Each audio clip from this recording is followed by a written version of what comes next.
Quests. In Star Citizen, there are 3 basic types of gameplay.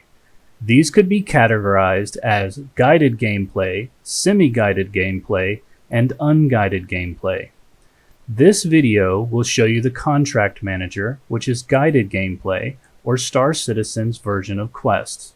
It will also show you the commodity price alerts, which is semi-guided gameplay, since it gives you some prices and locations, but leaves the routing up to you. This guide will not cover unguided gameplay like mining or trading commodities that are not shown in the commodity price alerts. To see most of the missions in Star Citizen, you need to be inside a planetary system. In the Stanton Star system, the planetary systems are either Crusader, ArcCorp, Hurston, or Microtech. If you are looking at the Contract Manager while jumping between systems, you won't have access to the missions that would be provided by various organizations offering contracts in any specific planetary system.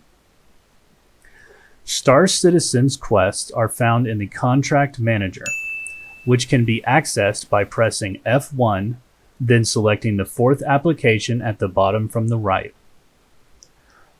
Once there, you will see a few tabs with a variety of mission types to choose from.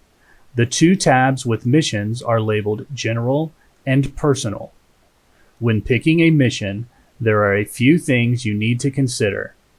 First, some missions are lawful while others are not. You can generally tell the unlawful missions by either their entity issuing the contract, like the Organization 9 tells, which is unlawful, or you can tell by the mission description. If the mission is asking you to steal something from someone, like a claim, or do something else of questionable morality, then you can deduce that you may get a criminal rating if you do that mission. Missions will generally give you reputation with the entity issuing the contract, and in turn provide better contracts as you gain their trust. It is also important to make sure that your ship is appropriate for the mission that you are taking. For example, if you take a delivery mission, you're going to need a place to put the boxes that you pick up.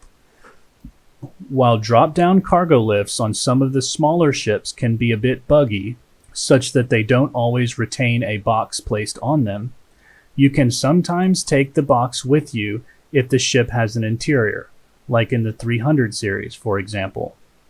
Another example could be combat missions. If you take a combat mission, like a bounty, then you may want to have a ship that's more tailored for combat. However, this is not a requirement, and for early bounty missions, you can pretty much use any ship you want, including Mustangs and Auroras.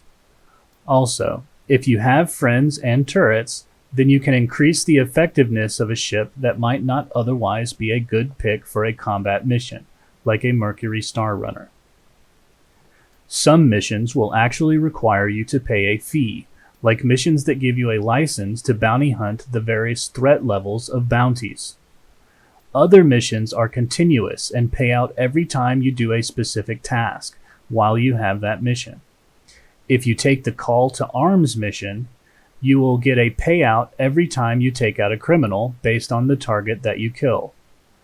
Remember to take the Call to Arms mission before doing any lawful combat mission for some extra UEC.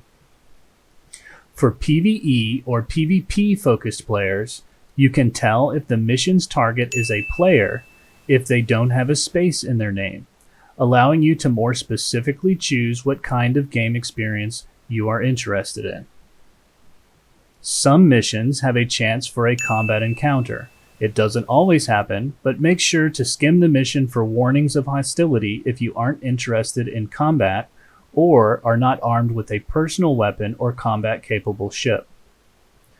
Once you have selected a mission, it will appear under the Accepted tab.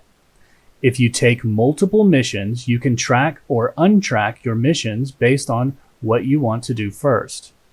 But be careful, because some missions have a time requirement from the start, while others have time-sensitive cargo or a timer that starts once an alarm or otherwise is triggered. Waypoints will be provided to your next location, both on your HUD and on your star map, and will be updated as you step through the mission. Some missions can be buggy. The Claim Jumper mission, for example, will sometimes not update, and investigation missions will sometimes not spawn the thing you need. If a mission is taking longer than feels right and is setting off your "this might be bugged" alarms, then it might be bugged. Just move on to a different mission because there's often nothing you can do to trigger the event in these cases, even though many of Star Citizen's other bugs do have workarounds. If you are interested in trading but don't know where to start, then you can go to the commodity price alerts in your mobiGlas, hit F1, then go to the journal and click Commodity Price Alerts.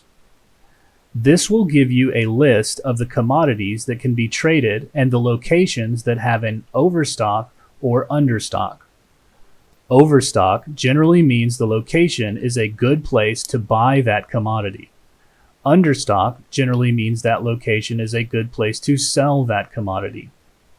In both instances, an approximation of the price is listed by the location. Finally, make sure to obey the local laws when trading with any lawful port. The local ordinances can be found in the journal under Jurisdiction. Thank you for watching this video, and I hope this guide was helpful. For more guides like this, please like and subscribe.